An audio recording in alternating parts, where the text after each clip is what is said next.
Yeah, next item, folks, that we're bringing up here is item 9, the acquisition of land in Mount Roskill for stormwater management purposes. And as our team make their way to the table, we've got Sean, Thomas, and Alan. I would just say that a number of our staff have a commitment later in the afternoon today, so we're looking to expedite matters. Famous last words. I've been a little remiss today, but we've had some very good presentations. But I hope some of these items we can pick the speed up a bit now, and this might be a good one to start. So welcome.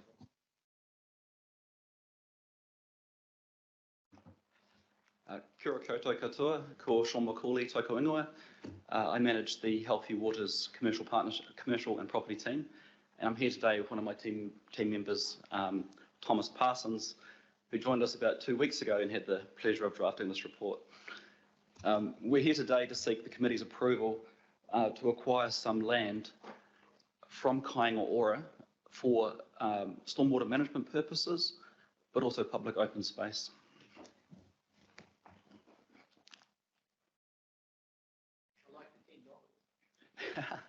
So we've been in discussion with Kāinga Ora around a number of projects, and in this case they are spending around $18 million. They have asked us for a sizable contribution, and we've been unable to meet that, but we have agreed to buy the land for $10. So what happens, I'll show you the picture. So the Molly Green Reserve is an existing open area of open space, and today we're talking about the green land on the PowerPoint presentation. So this land is currently owned by Kāinga Ora. The proposal, you'll see that the land is bisected by Molly Green Place. To the north of Molly Green Place, there's a slither of green land, and that will vest as public open space. To the south, Albert Basin will vest as stormwater management land. The red land is currently owned by Auckland Council and is managed as legal road. And the proposal is that land will be stopped as legal road, and the red land to the north of Molly Green Place will become public open space, and the land to the south will become stormwater management land. That's the proposal in a nutshell. Do you have any questions? Yes, thank you for that very, very sharp presentation. It's been moved by the two ward councillors, Councillor Ferry and Councillor Fletcher. Do we have any questions? Seems fairly straightforward. No? Great. Okay. Moved it. Yeah. Oh, okay. Councillor Turner. Oh. Why would we buy the land off them? We've got land all over the place that is in blue-green potential, and you know, if it hasn't got a house on it and isn't a I know that some does, but you know what? But you know, why?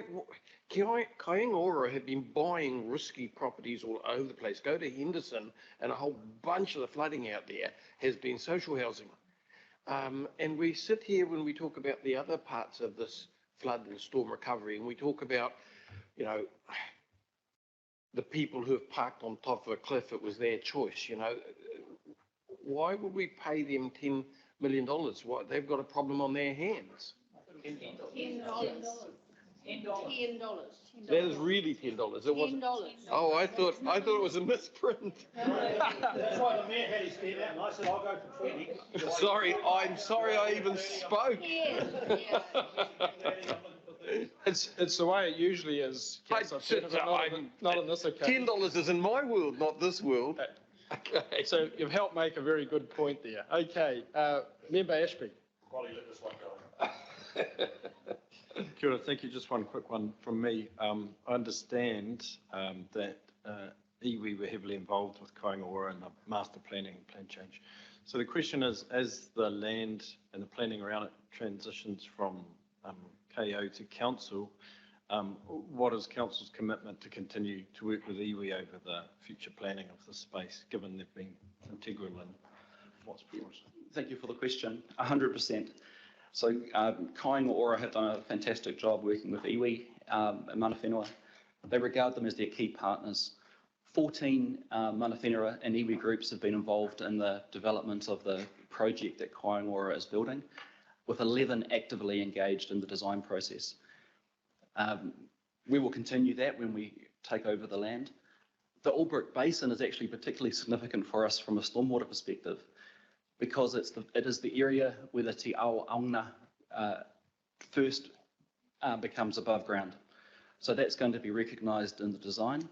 And at the moment, I think they're talking about a viewing platform. And that's been worked through with the local board, who is, quote, vigorously and unanimously in support of the project. All right, it's been moved and seconded by the ward councillors, and I think Councillor Ferry just wants to speak to the item before we put it to the vote. Thank you. And just noting, I was on the local board when we worked through this, and actually the proposal for this predates the flooding. So this is something that's been in the works for a long time. I live at the top of the hill on Albrecht Ave.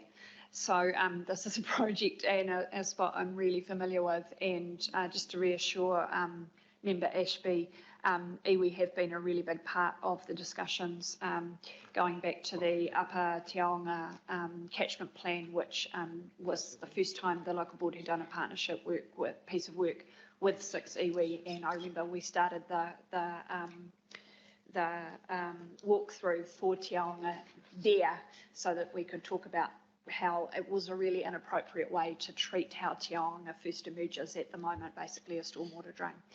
So I'm really keen to support this. The local board has worked through a concept plan process with the community, which Kāinga Ora has then taken on board to adopt to do this, much as they took on board the Freeland Reserve Plan. And people will hopefully recall the pictures that Craig McElroy put in front of us during the flooding and after the flooding for Freeland Reserve and Roskill South, another project that had a lot of mana whenua input, and where it worked as a way of mitigating flooding during the floods in January, February. So it definitely flooded really badly in this spot in January. Luckily, most of the houses had already been taken off by Kāinga Ora, so there wasn't a lot of impact on people living there. Because they weren't living there anymore. But this is a really sensible way forward, and I'm really glad that we've been able to come to such a sweet agreement on the price. So well done, whoever negotiated that. So, kia ora, thank you. And finally, Councillor Fletcher. Oh, thank you. And to support Councillor Ferry, and that this has been a long time in the making.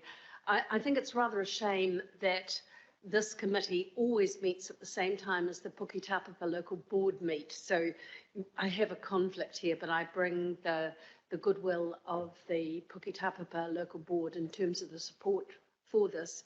And may I conclude on saying to Thomas Parsons, this is such a good model for a brief, succinct report. I really appreciated reading it. It was clear, it was to the point, and I think you could teach a lot of our officers about writing shorter reports. Thank you. Can we get a discount for cash? Okay, yeah. So where were you all this time? Councillor Henderson, do you want? Yeah, thank you, Chair. Just a really brief one. Just because I had the immense good fortune and pleasure of being taken to Te Aonga by the local board, and I went out there with a lot of our flooding affected residents and our activists and community organisers that are working in that space, and it was such an inspiring and beautiful thing. It's a real asset for the city, and it's really something that you can go to and you can think, wow, this is actually possible. We can do good things as a city. So I just want to thank everyone for your hard work over many, many years to get that in place, that were involved, and also encourage my colleagues to check it out. Thanks, Chair. Right, that's a positive note to finish on. And moved and seconded. All those in favour? Aye. Against? Okay, carried. Thank you, gentlemen. Just a little announcement is how we're going to handle the next 2 items, folks, before lunch. So the lunch is contingent on getting through these 2 items reasonably quickly.